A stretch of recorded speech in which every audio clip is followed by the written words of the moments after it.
It never had a chance to heal. And what it does is, from my knowledge, you guys can put in the comments if I'm wrong, but the tree is trying.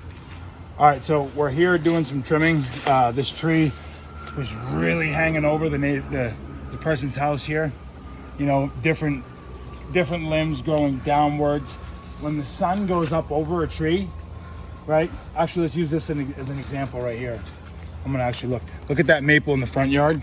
So if the sun is coming up over here, and these lower branches cannot get sun from here because all these branches are blocking it, the branches will continue to grow down and then out like this.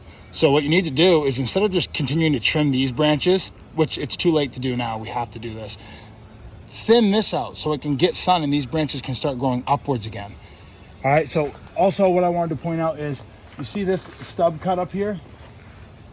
We cut that off, we're gonna cut more of it off. But also we have the same thing right here, where this is the customer, rightfully so, they're frustrated, the tree's growing into their property, and they just say, hey, this is as far as I'm allowed to cut. They cut it, and then you get all this, what they call epicormic growth, or some people call them suckers, sprouts or whatever, just aggressive growth. They want to remove a limb, but what it does is it produces new limbs, and we just cut one off right here, and you can see.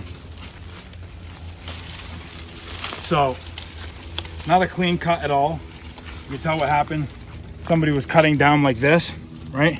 And the weight of it just caused it to snap off the bottom. So it never had a chance to heal. And what it does is, from my knowledge, you guys can put in the comments if I'm wrong, but the tree energy from the sun to be able to heal this wound. So it puts out a bunch of these little sprouts and leaves to collect sun so that it can heal this, which sometimes it never really can. And all this does is make another wind sail to swoosh the tree around in high winds, and more unsightly growth and less sun. And look at the lawn here. There's no grass growth, but there's grass over there behind you. So we're gonna clean this thing up and get it off the house, and I'll show you when we're done. Another thing is, you know, crossing branches and rubbing branches, because this is what happens here. This was, you know, up the other way around, and there was another branch going underneath it, just in the wind, you know, just rubbing. And although this is doing a good job healing, you know, it's still, you know, less than desirable, you know, because bugs and fungus and stuff get in there. And if the tree gets a disease, it goes up and down the cambium layer, and that affects the whole tree. And the cambium layer is right underneath the bark. Okay, so here's the bark. Cambium layer is like right underneath here. And honestly, this is where most of the strength is. This stuff here.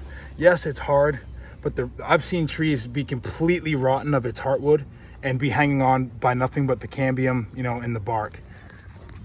But yeah, get your crossing branches and your stuff like that.